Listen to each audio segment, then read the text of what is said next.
on compare ce qu'on a, la CNSS et le rapport des athées. Les autres pour comparer nous au Coran qui est. Voilà, combattant les boussons là-bas. Voilà, chef de combattant. Donc il y a des gens qui continuent à combattre, il y a des combat. Tant nous sommes qui demandent le peuple combien ça nous fait. Oui, nous sommes qui demandent le peuple risque la zone.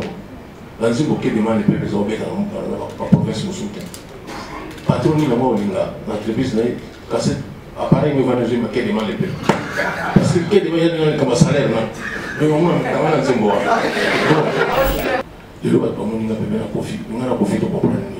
Tu comprends le moyen monnaie dans ça. Puis ce sont comme ça.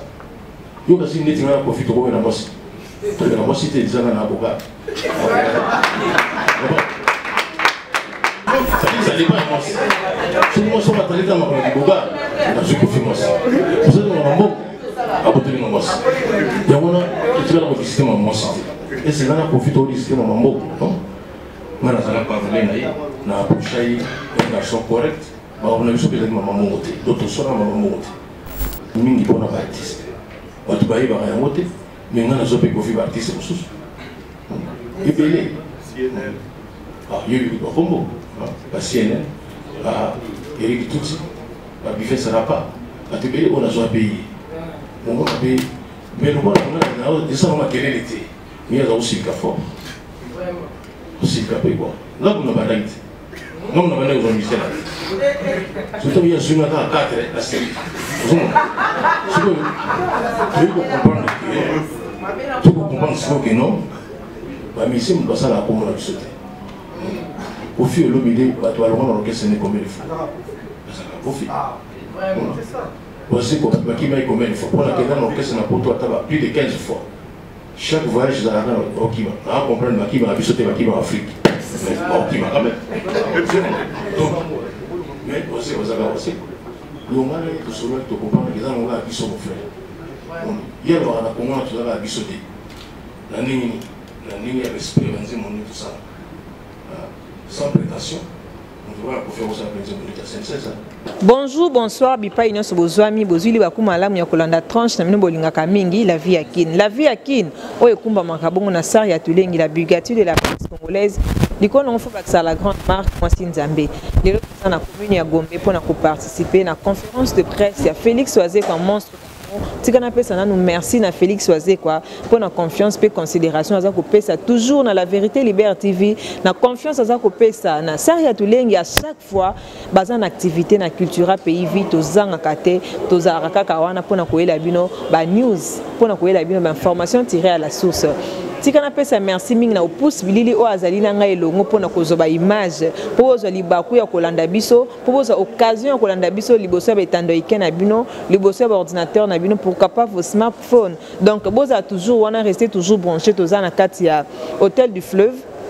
Donc total ndenge nini conférence koleka pourquoi kaka bapona ki Félix Oazé quoi asala nzembo oyo et puis changement ya INSS na CNSS. Donc pourquoi balongola ki INSS et comment CNSS ngana ko yeba ce que l'axini mais yo nanda ko msuso yebite ezana ba tebele ba yebite pourquoi ba projaka CNSS tonde ba ndai ko benga na kala INSS tika na pesa merci na Karine Mambenga molandi monene ya la vérité Liberté TV depuis France ya papa Dodé Makana famille nanga mobimba famille Tulengi famille yenga mobimba na bosanité maman Nora Bitodi ya papa fils Bitodi pona nini tena oki kitona donc mon co-directeur ya maman Ketia Gitona donc on a bazaba landi monene ya la vérité Liberté TV pena sima ya caméra au pouce bilili papa na Karel donc l'homme aux yeux bleus mobala mbinga mobala 3 mètres atika molayi na défaut na bosanité le 2G valable monsieur Bojo Konglo yenga en tout cas tozaka ka wana pona kosala musala ndenge toyokanaki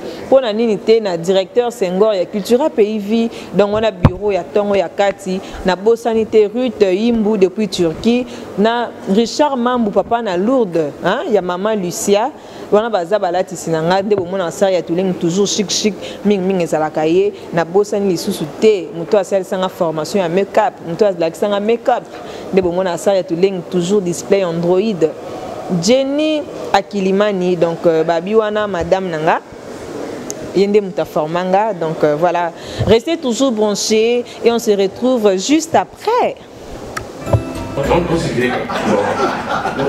Donc, je suis un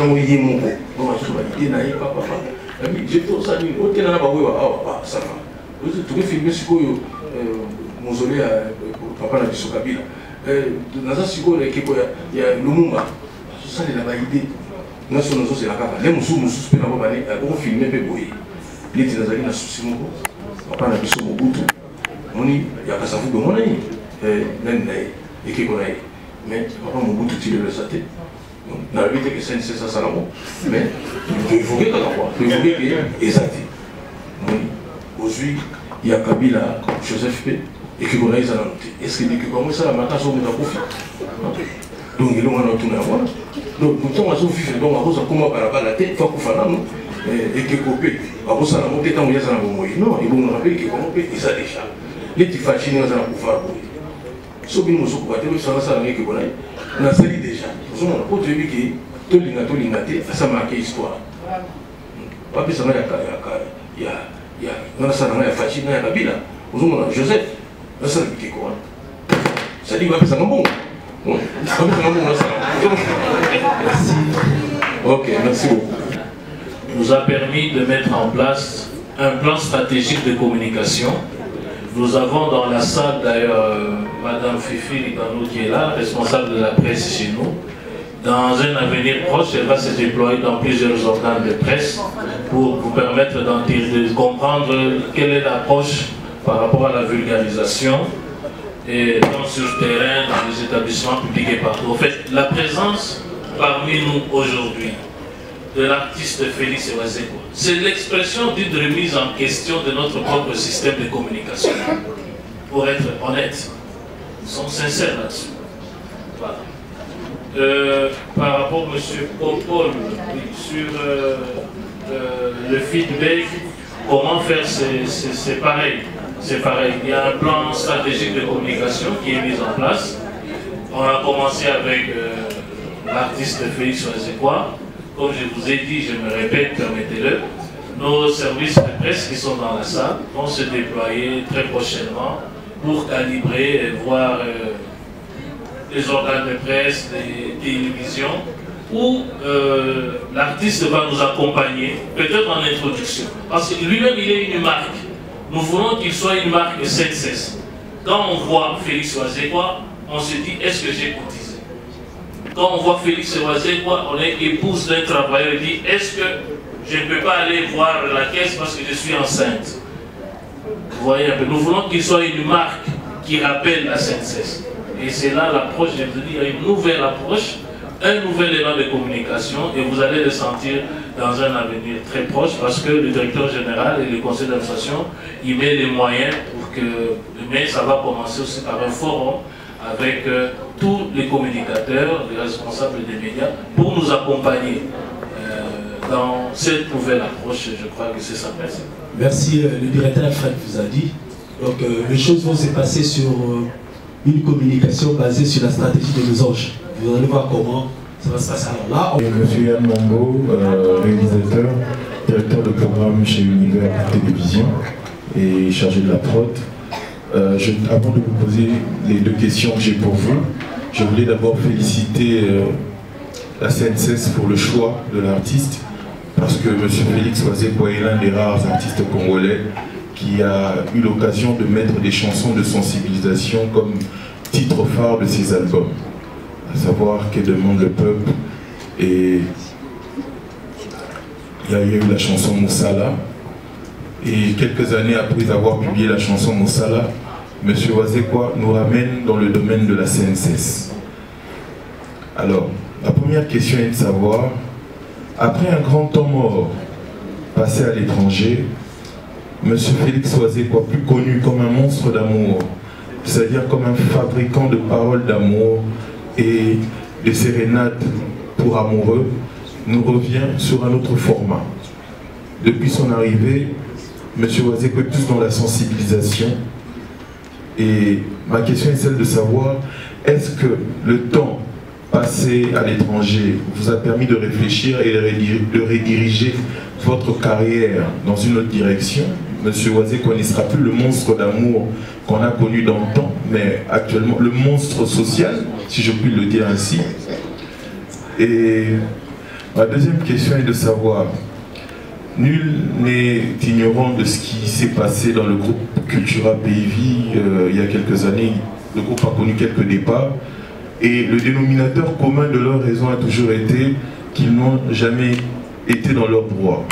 Aujourd'hui, que M. Wazekwa a l'occasion de travailler avec la CNSS, est-ce que pour l'avenir du groupe, M. Wazekwa a-t-il pris des précautions à travers la société avec laquelle elle travaille maintenant pour garantir le lendemain de tous ses collaborateurs?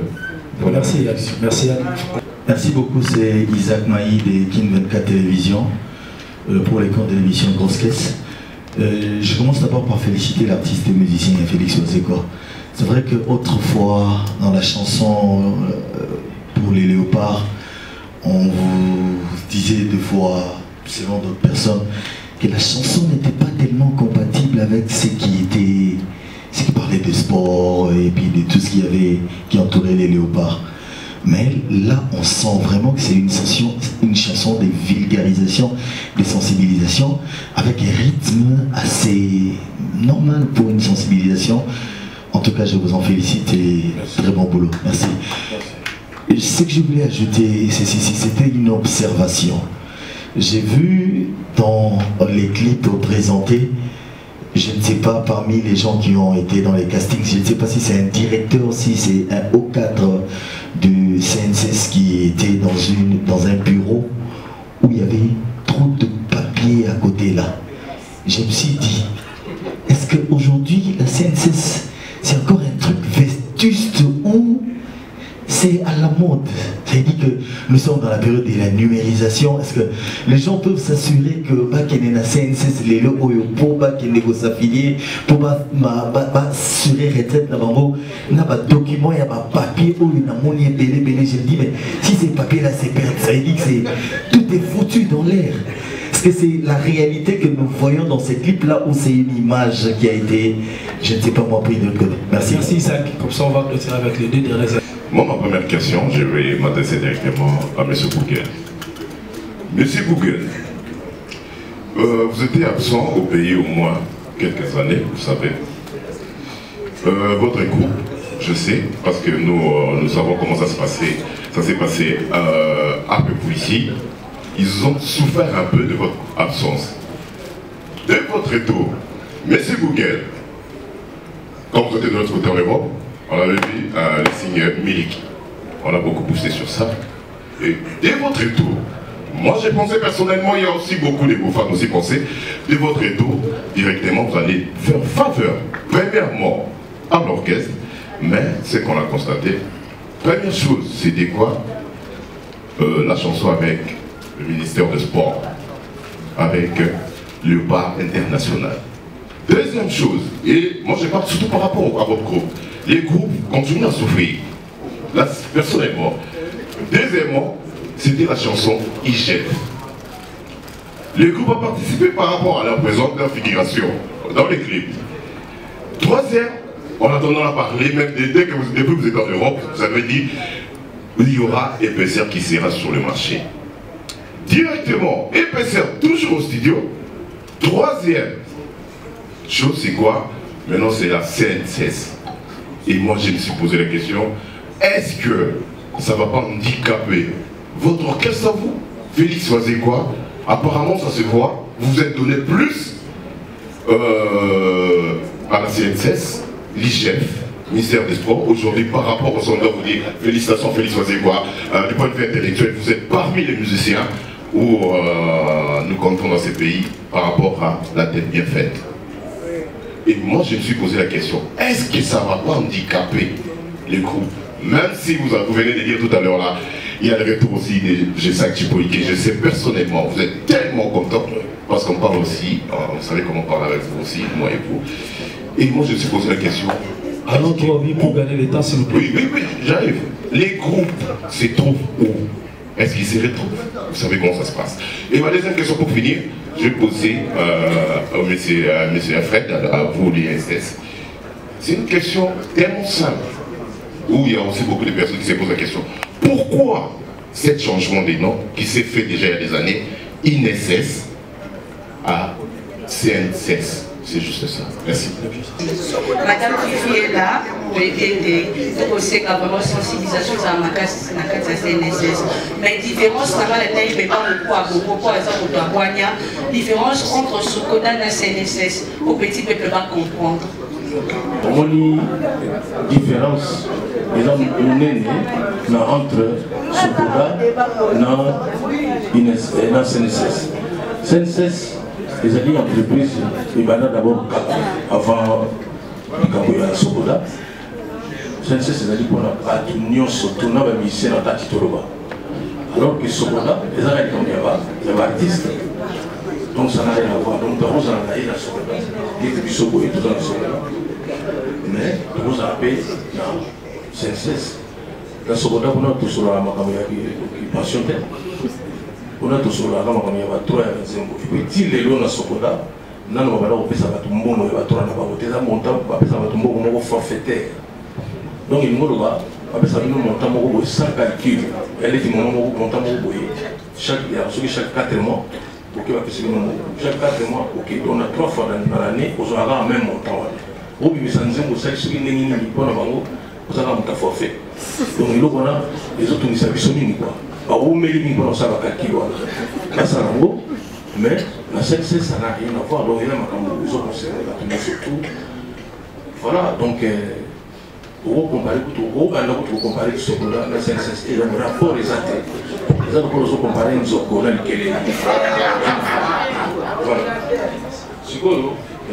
voilà. La groupe Néologie pour la Souka et la CNSS. Voilà, pour vraiment tout ça a plus pour la CNSS. Yann, le but que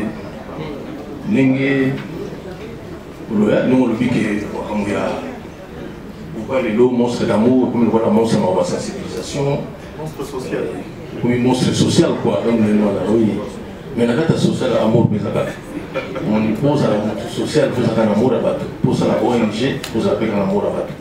Voilà. Mais vous avez la raison de nous comme de toute façon, comment la société échanger. On a 2 ans, on a ça dans le poteau. Où toujours vous êtes à concerter. À 2 reprises, on a préparé le dossier pour tout le monde, c'est un musicien. On a développé sur le télé. Il faut que vous ayez tant de qui on comprend que les soucis de mon ont appelé dans mon donc, les soucis de tous en la tête, moi, il faut qu'on ait un remerciement dans le combattant.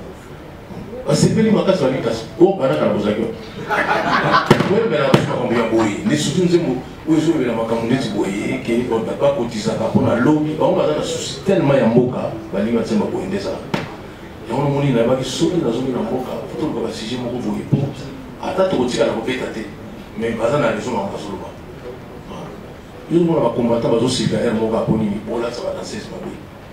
Parce que nous avons pas la télé là-bas, la honte. On a mis la bateau. Donc, il y a un moment où on a compris que nous avons commis combattant.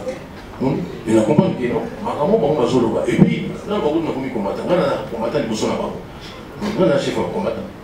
Donc, il y a des gens qui ont combattu, on a combat. Tant nous avons qui demande le peuple, combien ça y est. Oui, nous avons qui demande le peuple, risque dans la zone. Dans une bouquet de mal, les peuples ont été dans la province de Moussouté.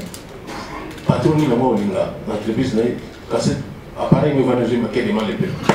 Parce que qu'il y a des mal comme salaire, mais au moins, on a un zébo. La qui m'a parlé pour un zébo. Ça nous voyage dans la province de Bissomoko. Il y a un peu chaque des mal, les peuples. Il y a qui peut, vous excusez-moi, RTNC à la province. Pour la première, nous présentons mon ébé à partir. Dans les lignes, la compagnie Maramo. Donc, non, Yann, ça dit que au bas de l'oiseau, c'est vrai que ça la vie se passe. Aux autres, on va voyage, mais aussi maté, mais on a mis une photo de panne. Zéro, mais une photo de panne. À départ, nous avons un départ à musicien. Non. On dit tout à l'heure, Cédric à base de modérateur, ça qui a dit, le bito, le Bélamacambo, même les monsieur a profité. Pour poser la question au bout. Les gens qui ont le bélarron au bouquet. Les gens qui ont le profit. Nous avons profité pour comprendre. Tu comprends le moyen de monnaie dans le sang. Puis ce sont comme ça. Nous avons dit que nous avons profité pour la moitié. La moitié était déjà dans l'avocat. Mais c'est que ce qu'on voit là-bas, on va regarder passer. Ça dépend de moi. Si moi, je suis dans ma boga, je suis confiant. Vous savez, on a un bon à côté de moi. Il y a un qui va dans le système en moi. Et c'est là qu'on profite du système en moi. On a parlé, on a approché un garçon correct. On a vu ce que j'ai dit, maman monté. D'autres sont maman monté. Tout à l'heure, on a mis une bonne artiste. On a dit, il va y avoir un mais on a un peu artiste. Et puis, CNN. Il y a eu un combo. La CNN, Eric Tutsi, Biffé Sarapa, on a joué à payer. On a payé. Mais on a des gens qui ont été. Il y a aussi le café. Aussi le café, quoi. Là, on a pas d'arrêt. Non, on a pas d'arrêt. Surtout, il y a un journal à 4, la série. Tu peux comprendre ce que non. Mais si on passe à la commune, on a sauté. Au fil de l'humidité, on va l'orchestre n'est combien de fois. Au fil. Voici qui m'a combien de fois. Pour la question, l'orchestre n'a pas plus de 15 fois. Chaque voyage, dans la Okima, on va comprendre qui m'a sauté en Afrique. Mais Okima quand même. Mais aussi, vous avez aussi. Le mal est que celui qui comprend que dans le monde, ils sont mon frère. Hier, on a commencé tout à sauter. La ligne a respect, tout ça. Sans prétention, on va faire aussi un peu de synthèse. On n'a pas artiste nos soucis. Ils sont venus à la comme artiste, on va directement pour la synthèse. Oui. Parce que Aïebi, dans la vie dernière fonction, dans le raisonnement, il va y. Ça dit que mon monde a fait ça, mon tout le monde a fait ça, on a fait ça, pour la parole à Kofi. Parce que on a fait ça, tout le monde a dit, sans que Kofi aille pas. On a aussi fait la salle ligne. Avec le soir, au fil de la maison, je suis à cette ligne. À ce moment-là, il y a des gens qui vont aller. Donc, ça profite. Parce que les gens sont dans la vie.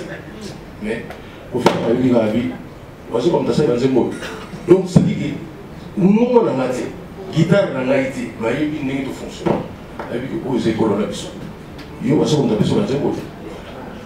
Vous comprenez? Donc, tu peux comprendre que ma mission est passée à la commande de sauter. Donc, les lots, ma mission qui est tirée de Bazar.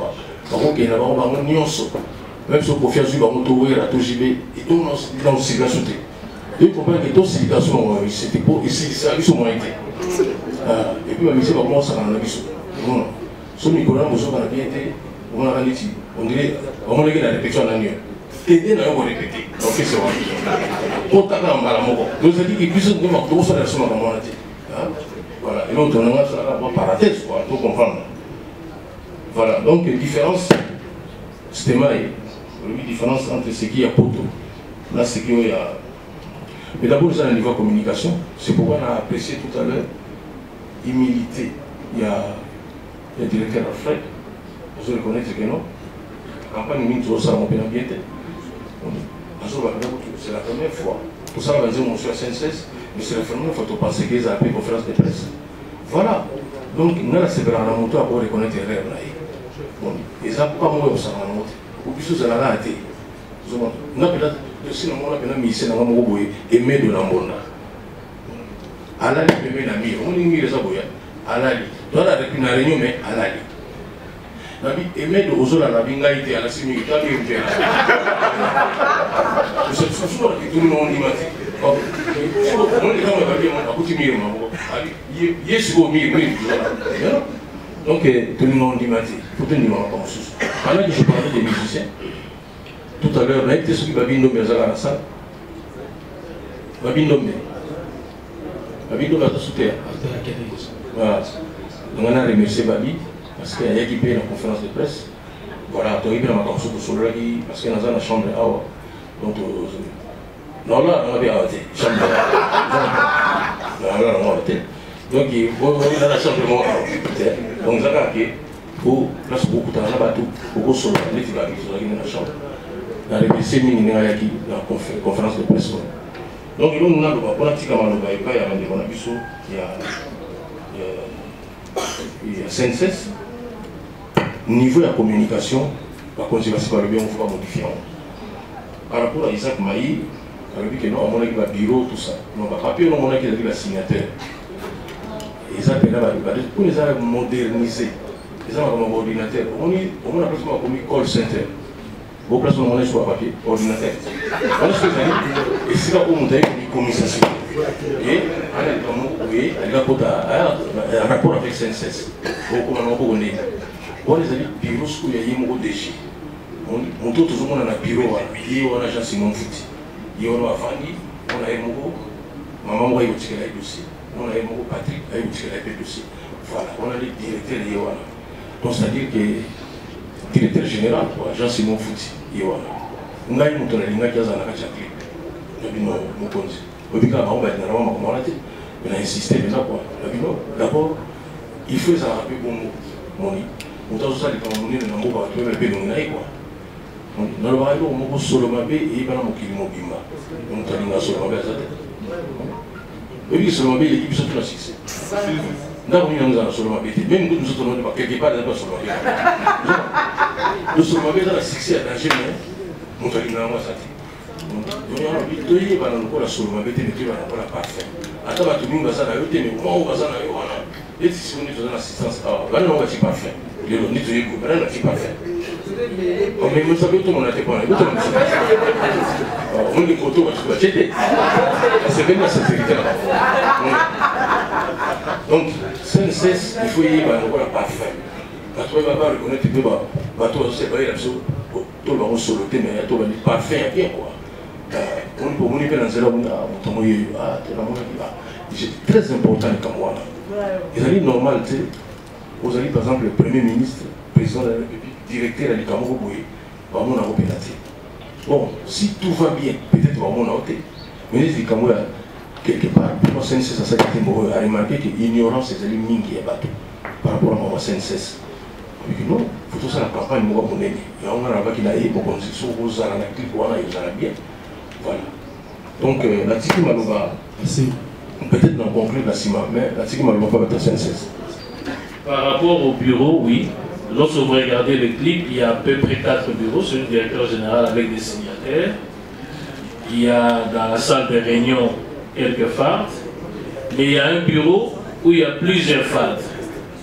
Dans ce bureau-là, c'est un bureau contentieux avec des personnes extérieures, et vous savez, le contentieux interagit avec la justice.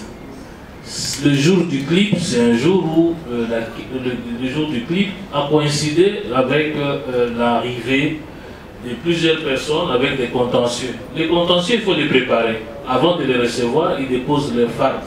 Et là, ce sont nos inspecteurs, qui sont différents des contrôleurs de la caisse, qui reçoivent ces contentieux, essentiellement des contentieux à recouvrement. Et vous savez que notre système judiciaire n'a pas encore validé le principe que le numérique soit une preuve juridique, acceptable devant les juridictions. D'où, nonobstant le fait que la caisse a dématérialisé sa gestion, il y a des secteurs où nous avons encore des fardes, des papiers, parce que c'est lié. La caisse est liée à la vie des gens. Il y a des problèmes avec les employeurs, des contentieux avec les travailleurs et avec la justice, comme j'ai dit. On ne peut avoir des papiers sur la table. La CPI Mingi, la qualité de ma question que j'ai posée. Merci encore une fois. La DG et la CNSS, j'en suis mon foot. Pour n'a pas choix, pour mon est le mot Awa, et Alfred a soulevé, c'est très important. Lui, tout aider une journaliste. Maintenant, on va au-delà même des journalistes. Ça veut dire que vous allez sauver à bâtonner surtout. Parce que les Camerounais ont la sécurité à battre. Les Camerounais, il faut que les bâtonnements soient s'occuper. Vous allez bisonner surtout s'occuper. Les Camerounais, nous avons même au centre de mission artiste. Nous avons une sensibilisation. Mais les gens sont aussi un bon public que les images. Où ça l'interview, où ça la boue. Je pense qu'il va comme sous tout le monde là, zone 1, la turbulence. Tout le monde est mon locaux, ils sont concernés, ils sont surtout. Dans l'année au Kokeli. Tout ça la promotion. Merci de la journaliste d'information, en particulier Patricia Litoko, la Sénat Panaye, Asangisa, la journaliste pour l'information. Tout le monde a un mambo. Parce que les Cambo fait les informations. Les Cambo fait les Cambo. Alors, il y a Nengue Cambo Zalaki, tant que directeur de une première pour le CNSS, ils ont mal supporté.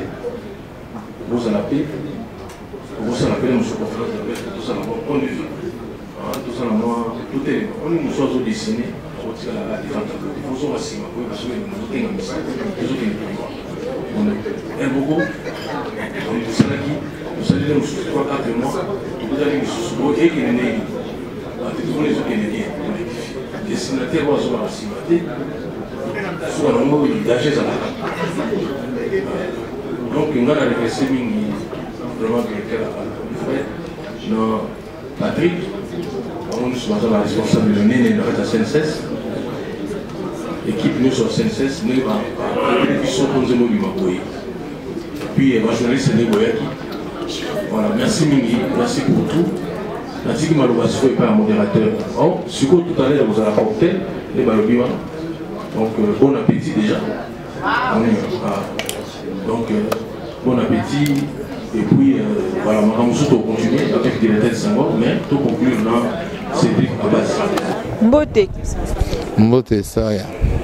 Mon présence na yo na conférence de presse, où il y a orchestre Nabino Cultura PIV, mingi ya leader, Félix Oisé, quoi, est grave, par rapport à Nzembo yo, à celle qui a CNSS. Impression na yo par rapport à la conférence à l'élo. Bon, c'est un grand plaisir pour moi parce que les projets motorisés, ça nous a pris beaucoup de temps. Parce que puis c'est une chanson réfléchie. Mon lien c'est monter au côté de ma chérie, n'a monté ma tête chanson où il faut tout temps une brochure et puis moi ça c'est la réunion na ba concession c'est pour expliquer thème ni trop employé. On doit comprendre l'utilité à CNSS. Il y a un moment ils n'avaient pas soigné tout ça là on peut bien et puis t'as vraiment son tamaïl. Il a bien compris et puis on a travaillé tout petit message. Et s'il y a un moment qui lancement, il y a un clip en haut, et puis là, en conférence de presse, en tout cas, l'équipe qui toque, donc tranquille vraiment. Ah, so total bien donc tu le babazo qui monstre d'amour parce que dans Tamaïl pourquoi pas babazo qui va musicien musu to yiko tanga kombote pour la polémique mais va préférer kaka kozwa bino. Est-ce que ezaki mo influence mo par rapport au niveau ça la musique na bino parce que so total bien na banzembo ya Félix Oisé quoi pour y mo ya bêtise en tout cas ça la moi passe. À ça la musique na la ça va danseuse na qui to loro nini atira qui otinda qui ba continuer biso ba luka bino pour na ko sala nzembo ya CNSS surtout pour la sensibilisation. Parce que moi ba blue net ba CNSS wana ça ba entreprise moi minene des millions il y a mongo pour na ba retraite ya bato et ça loro moi net ça ba no mona ba IGF on est emela qui on donc il faut baza bato ba professionnel en la matière au fait. Tant on peut voir il faut pas taper des critères que quelqu'un autant te expliquer ma comme tu peux c'est par exemple ma brochure ma livre à que nos temps il faut comprendre ils avaient fait le choix de M. Félix Oisé parce que c'est un intello quelqu'un qui a une tête bien faite comme tu as déjà livre donc non c'est la personne qu'il nous faut il y a un montant de mettre la musique il faut appeler à tout non au servir plus tard l'intimement sur les lots à part cause l'artiste musicien écrivain c'est un écrivain c'est un artiste musicien compositeur bon il y a un monde qui choix là-bas pour nous tous exemplaires déjà la tenue il y a ma fille à décevoir tout parce que c'est une chanson et le la CNSS pour na c'est la caisse nationale de sécurité sociale et après on a biso ba travailler autour ça là ba employeur na faut pas continuer son bon on a CNSS pour le temps comme micro to ba paka CNSS ba na futa biso mon donc il faut vous montrer un exemplaire na comportement na habillement na accoutrement ba missia ba danseuse tout bien fait pour passer un message parce que c'est un message très important et là maman ba te ba pété musu pas ça ne passe la passe mo ba maman voilà té quand on partir en Nzembo oyo tant il y a dire que moi ça tout le monde qui parle déjà bien il y a une tête bien faite tant dire ah Oisé quoi CNSS na yo kanan tant de comme ah ils ont rendé boy faut que tu ça employé il faut pas la son mbongo pour pas tant sur ça attends 150 travailleurs mais à côté ça pour 15 personnes bam sous soigner et à ça là bas mais et qui na continuer soit à partir de œuvre on va comprendre de pourquoi il y a ma cambon quoi donc Qui a Félix Oisé officiel, la chanson clip est déjà disponible. Il y a CNSS dessus. Et pour moi, je tiens à saluer le grand Katangé, Enik Josué Kakouji na Québec, Hervé Luzo, Bazawana, Prosper Mon Aigle Royal, et na Moni Bon Lussousou, Patrick Coaching à Data Security. Après la chanson, on dit que le générique est PCR et Zoya. On a décortiqué na kati na ba single touché ba vina biso ba nerombu fumo banga moyo bazana ye moko junior mukaso mwana mukonzi ya mboka deux fois te Bruno Lubika argent propre. Donc on va contacter, on va appeler à plus 243 81 91 89 741 plus 243 81 91 89 741. On est ensemble, big up. Voilà, fidèles téléspectateurs de la Vérité Libère TV, tu as na souka, il y a manifestation à l'élo, tu as na souka, il y a conférence de presse à l'élo, où il y a na Gombe, na hôtel du fleuve, il y a monstre d'amour, Félix Oisé, où a embelli CNSS, na bandi boyo qui va réponse, pourquoi est-ce que Baponen Kagaye, pourquoi, donc la question est posée qui est belé, puis à répondre à Kito Komakasi. En tout cas, restez toujours branchés sur notre chaîne, la Vérité Libère TV, la notification est belé, l'adresse est affichée na ba écran na bino bokozala jamais déçu. Si on appelle ça merci na muto azaki na sima ya caméra wa salete bozo ba image kitoko na banda ko na bino au pouce bilili l'homme aux yeux bleus mobile à 3 mètres atika mulai na défaut pe na montage Montréal Marc Mvuluzi et merci lisusu na monstre d'amour na confiance aza ko pesa biso merci na considération parce que à chaque fois bazan activité bazan événement na cultura pays vie bazang sa ko benga la Vérité Libertivité et puis na 2G na biso le 2G valable monsieur Bojo Kongolo yenga Oumela Mokonzalia kana basali pe na présentation Saria Tulengi la Bugatti de la presse congolaise Bakisla que la grande marque Biko na ngoma Sinzambe ngai na bino tokutani mbalasima bye bye.